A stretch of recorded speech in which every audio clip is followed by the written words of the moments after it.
Thanks for joining us on the program, everyone. You can join the conversation right now on X if you use the hashtag Beyond the Headlines. Remember to tag at TVC News NG and at Nifemi Oguntoye. We're tracking security developments in northern Nigeria. 7 persons have been killed and gun trucks allegedly stolen in an attack on a military base in Mate local government area in Borno. According to reports, the terrorists seized 3 gun trucks and 70 motorcycles intended for counter-terrorism operations and set the military base ablaze. Now, there's been no official confirmation of the attack from the military or local authorities yet, but we're following closely developments in that part of the country. In another development, troops of the Nigerian military repelled an attempted attack by suspected fighters of the Islamic State West Africa province in Gajiram, that's headquarters of Ganzai local government area.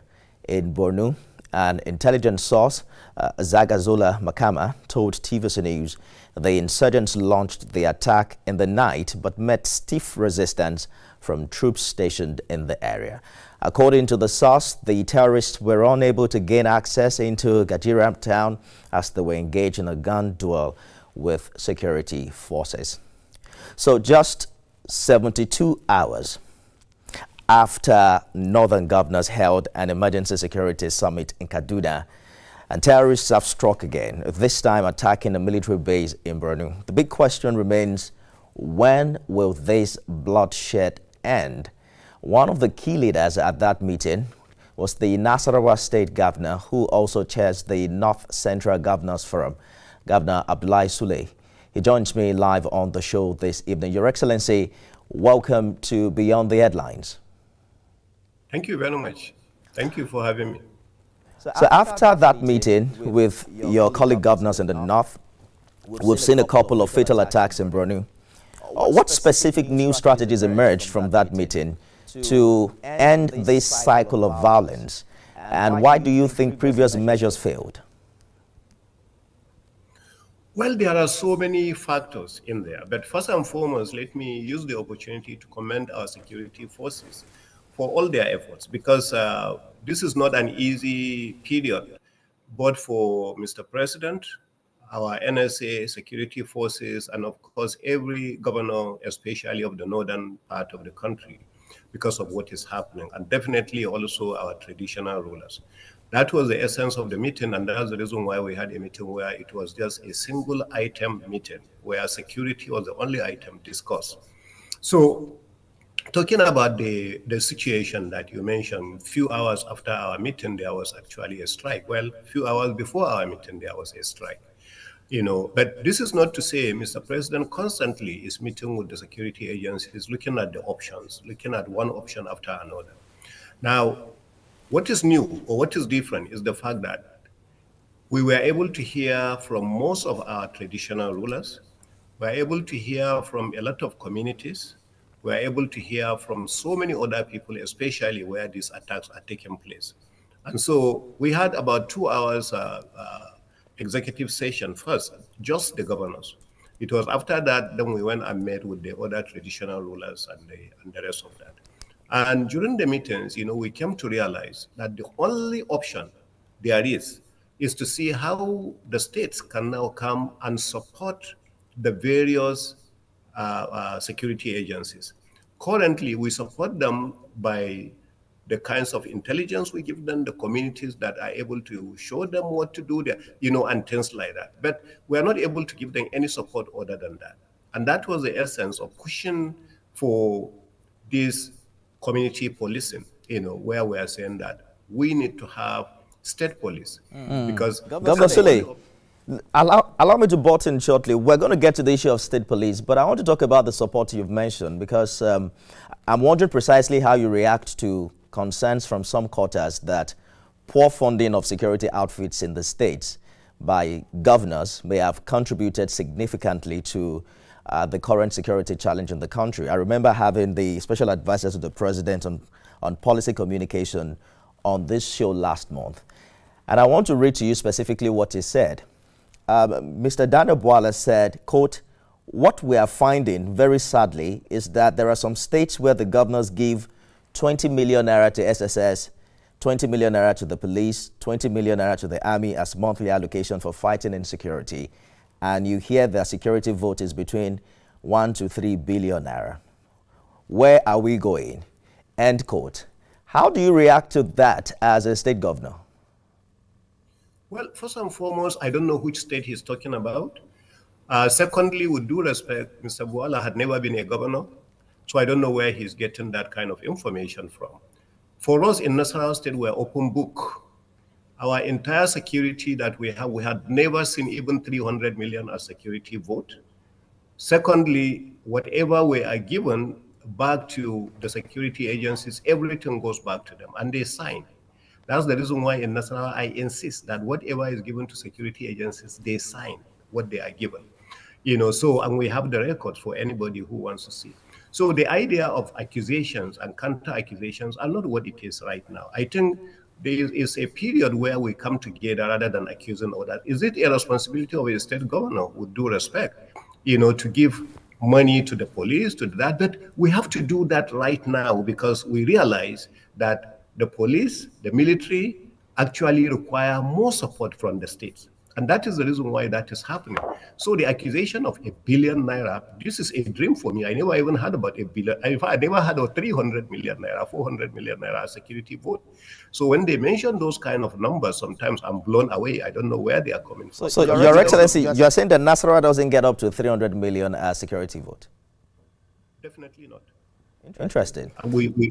I don't get 300 million naira security vote in Nasarawa State. I don't. But talking about security forces, enlighten my viewer if you can, because it sounds like supporting them is precisely what state police means, which northern governors unanimously backed. But critics of state police have also highlighted two red flags, one of which is funding, especially for poorer states. On the other side are the risks of governors' abuse. How would you address these concerns? No, there are huge concerns on the area of funding for security. By the way, before the meeting of the Northern governors, we also had a meeting of the Nigerian Governors Forum where the SDS, General Musa, came and briefed us and actually requested for funding, not necessarily in form of cash. He requested that we should buy more equipment to support them. You see, in a state such as ours, we buy vehicles to give to them. We fund some of their operations. We do that. But the question of the state governor collecting 500 million, 300 billion in the name of security, but that doesn't exist in Nasarawa State. So the police can write that they are requiring maybe 10 vehicles. Those 10 vehicles will be purchased directly and be given to them. The army may require, they need motorcycles and vehicles, what maybe about 300-400 million, they will be bought directly and then from the office of the secretary to the state government and commissioner of security and given directly to them. Those are the kinds of things we have. But they require logistics every day. Money for fueling, money for maintenance of vehicles, money for that. That comes directly out of the security vote that we receive, which I told you is not up to 300 million naira, because they don't require that amount of money, to fuel vehicles and the rest of that, But if they require heavy equipment or so, those ones are purchased directly and they are given to them in that manner. You see, so I think the bottom line that we are facing is that if we have our own security outlets, then there will be special budget for it. Okay, we don't have the kind of budgetary provision in our own state, to be given those kind of cash to security agencies. What we do have is funding for equipment and for tools and for operations of them. So such things they get them directly, say from the office of the secretary to the state government. So what's the funding plan now for Nasarawa, for instance, if state police becomes an act? Do you have enough to easily fund police in your state? I was one of those that opposed the state police. In my first 4 years in office, from 2019 to 2023, I was against it for the same reason you have just given now. I say, how can we be able to pay them? Because if we don't pay them well, if we don't give them the right training, we don't give them the right equipment, it will become a joke. So I was one of the governors actually that was against state police. But you see, after looking at the realities now, and with the improve resources that are coming to the states. I, as Nasarawa State Governor, I can tell you clearly today that we are in a position to say that yes, if we have state police, we will make sure we actually engage sufficient number of state police that we can properly take care of them. If another state is getting 50,000, Nasarawa State may say we are getting only 10,000 because the 10,000 are sufficient for us. And then we will say, this is their salary, these are the tools we are buying for them for equipment, this is their logistics, this is everything like that. For their uniform also, we are in a position today to say we can make that provision looking at the advantages. So earlier on, I couldn't. The way I'm talking today, I could not talk like that about 3, 4, 5 years ago, because we were not in a position to be able to say that. But right now, a lot of things have changed. Apart from the improved revenue coming from the center, we also have improved internally generated revenue. We also have more operations taking place in the state in form of either the mining or agriculture or so. So we are beginning to see improvement in the various revenues that we can say, all right, fine, we are in a position now to say, this is what we can do. Interesting development. You're saying that you have more money now thanks to improved revenue coming from the center and also internally generated revenue. But quickly, before we go on this break, I was wondering what you think about those who have said, instead of prioritizing state police, why not strengthen the currently existing community policing structure, which they say is cheaper and less politicized? That one will not work. Why are we looking for state police? You see, today, if you look at it, we have the Amotekun, which is similar to what you are just saying. We have the Amotekun, we have the Katsina marshals, we have the Sokoto marshals, we have the Zamfara marshals, we have all the vigilantes that we have in our various states and the rest of that. But you see, a couple of things happen there. One, we don't give them, they don't have enough training. Two, they don't have enough equipment to be able to face these bandits and these criminals who are facing them. You cannot have a criminal that has automatic machine gun and he has AK-47, AK-49, and then you send your own vigilante or your own marshal with a den gun, or with some, and say you are expecting results. That is the basis of saying that when we have state police, we are not saying they are completely independent. They will be trained by the same Nigerian police. Correct. They will be trained by the military. They will be so they should undergo thorough training first. But number one is that they understand the environment, because I'm not going to employ, for instance, a state police in Kefi and take the state police to go to Awe or Lafia or Akwanga to work. No, a state police that we are talking about is going to be a community police. So somebody employed in a particular area who understands the area better is the person that is going to work in that area. That is the basis. That is the idea, which today, that's what the vigilante are doing. If the police, the current police, the Nigerian police or the military also are going to some certain areas, the same governors are the ones who now introduce some of these community people to lead them and guide them to some of these places. This is what is happening today. So why don't you arm the people so that they are there? But in arming, it has to be people you trust, that you have employed under a structured arrangement. Is there a sense to which you think this is the magic wand? Like, if approved tomorrow, how soon could state police reduce kidnappings, for instance, in Nasarawa? Realistically, are we talking months or years? No, definitely it is going to be much improved, because you see, these criminals are also afraid of their lives. If they know that the person that they are facing is a person who has the capacity, both on tools and training, to face them, so they will think twice. So definitely it will reduce. There is no country that is free of total crime in the whole world. You always go to one kind of security challenge or the other. But in reality, if you talk to these same people will be in it right now. If a kidnapper comes in the middle of the market and shoots into the air, everybody runs away, because there is nobody to face the kidnapper and do that. So if you have community police, that is not going to happen. You will have them coming out to face that kidnapper, and the kidnapper also is afraid of his life. that's the difference. Let us take a short break. When we return, we'll turn our attention to national politics and development in Nasarawa. Stay with us, everyone.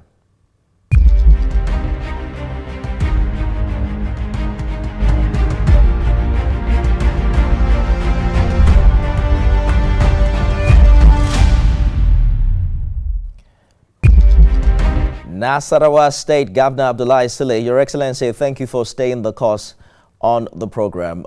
Your recent remarks about CPC's loyalty being solely determined by former President Buhari appears to have sparked some major backlash, even from your own North Central APC forum. They have now accused you of playing a double game between President Tinubu and former President Buhari's camp. I'm sure you remember the former Kaduna State Governor saying that President Tinubu doesn't enjoy as much support from the North as he did in 2023. What do you think? Should the President be concerned about your support for him? President shouldn't be worried about my support. Abdullahi A. Sule, the engineer, the governor of Nasarawa State, will support President Tinubu 100%. No ambiguity, no chance. You see, there are people who live in Abuja and think they can play Abuja politics and then gain some favors. They are the ones who will come up with those kind of things. Some of us are not known for that. We are not looking for any favor. I'm a governor. I'm not looking for any special favor. When I talk, I just talk straight away. When things like that happen, I have told this in private. I have spoken in public everywhere I am. I'm an APC person, and I will support the APC. Let me tell you some of the people who are doing this. There are some people who don't have the power to speak on behalf of CPC. And because we have spoken the truth, so they think they can now bring heads together. What happened is that in reality, nobody can speak about ACN better than President Tinubu himself. I was the AC governorship candidate in 2007. So I know what I'm talking about. So when they say talk about ACN, nobody can say that better than President Tinubu. He is the ACN himself because he knows what he went through. There is nobody, on the other hand, who can speak authoritatively on behalf of CPC more than President Buhari. So all we said is that these two people who are friends, some of us visited President Buhari recently, and we spoke about him, and we told him clearly, Baba, you are part and parcel of this party called APC. You cannot go anywhere. You have to be here. But you see, there are people running around thinking that they can speak on behalf of CPC, and therefore they can get favors. I hear you clearly, Governor Sule, and I understand your regard for the former president. But Senator Amakura was CPC's only elected governor. He has also pledged loyalty to the president. And I'm sure you understand where the concern is coming from, because your comment came right after he led some people to the current president to say, you know what, CPC supports you. Why do you suggest former President Buhari still controls CPC's 12 million voters? Are you saying that President Tinubu's North Central support is eroding? No, not at all. And not that even saying that President Buhari is not in support of Tinubu. What I said is President Buhari is in total support of President Tinubu. And if anything happens in that area, I think the governors will go similar to what we did already. Governors will go and remind him, Baba, you are part and parcel of this support. I respect President Buhari, yes, but my president is President Tinubu, who I respect and will support any day, anytime, anyhow. You know, remember, I was not even CPC. I didn't come from the CPC angle because I was never in CPC. All I'm saying is that I was actually in ACN. That's the other side, if you want to look at it. I was never a CPC person. You know, yes, Governor Al-Makura was the only CPC governor, but if you want to even look at it from that angle, let me tell you something. In the year 2011, when Governor Al-Makura won as the CPC governor in Nasarawa State, President Buhari lost the election in Nasarawa State.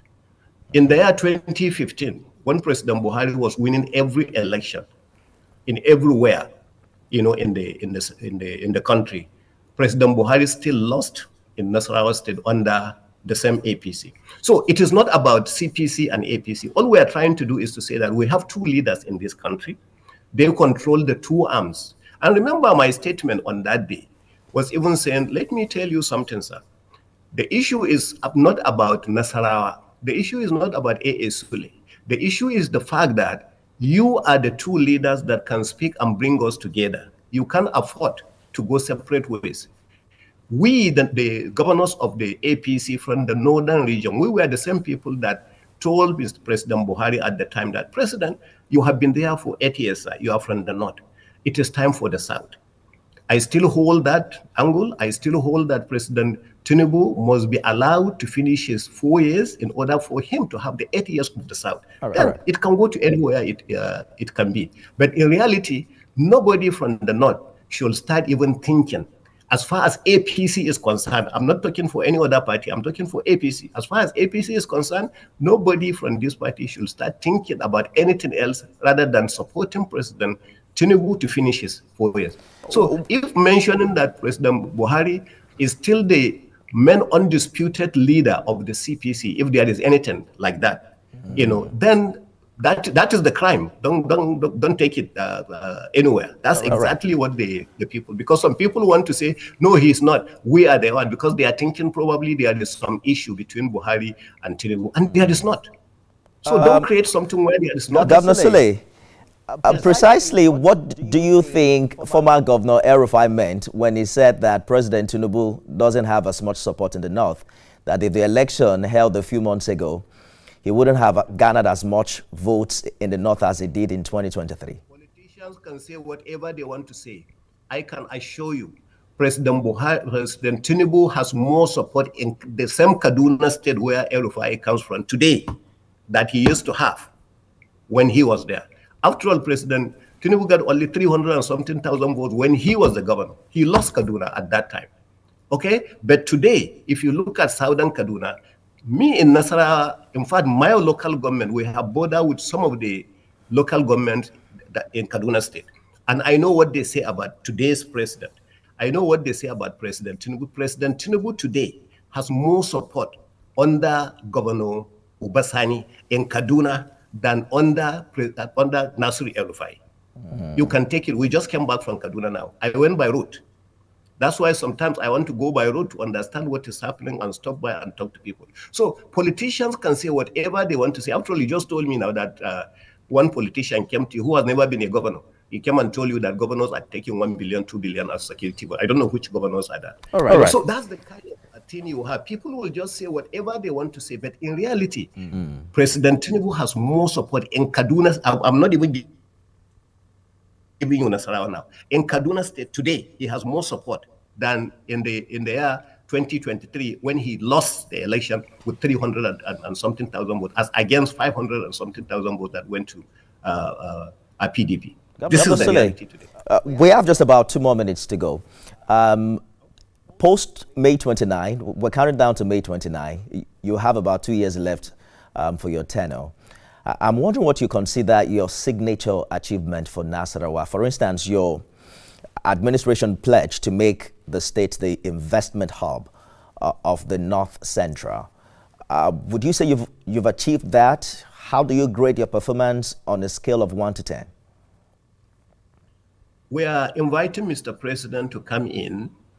I'm not a bragado that will brag to you that I did this, I did that, I did this. I'm not that kind of person. We are inviting Mr. President to come in and see things for himself. Today, Lafia in particular has turned around to be far better place than we met. Today, we have more industries in Nasarawa state that Nasarawa even ever thought of dreaming. Today, we have more companies that are springing up, employing people in Nasarawa state than we ever had. Today, we have more teachers in school. We are doing better in education than we used to have. We have better education, technical and vocational in Nasarawa state today, with due respect. Today, in the same Nasarawa state that we are talking about, we are generating more revenue internally. In fact, I came in when in 2019, the state only could generate 7 billion. Today, we are generating over 30 billion annually. So from 7 to over 30. These are the kinds of things that we see. And Mr. President is coming by the grace of God in the next few weeks to come and commission legacy projects. We never had a secretariat. Today, we have one of the best secretariats, not only in the North Central, but in the entire Nigeria.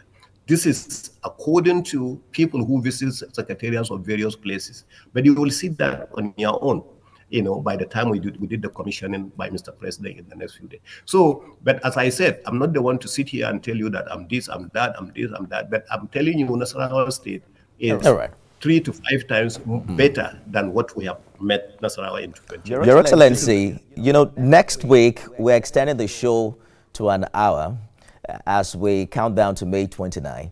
You're probably going to get a letter soon. We're hoping that you can join us so we can spend some time to discuss more about your legacy projects and what you've been able to achieve as governor. So if I do you an invite right now, will it be a yes? Your Excellency. Well, perhaps we have some challenge with the connection with Governor Abdullahi Sule. But Governor Abdullahi Sule, Executive Governor of Nasarawa State, is also chairman of the North Central Governors Forum. Thank you so much for talking to us on the program this evening. Hopefully, we'll get some more time with him next week when we kickstart our countdown to May 29. That's our show today, everyone. You can watch it again at midnight and at 6 a.m. tomorrow. I am Nifemi Oguntoye.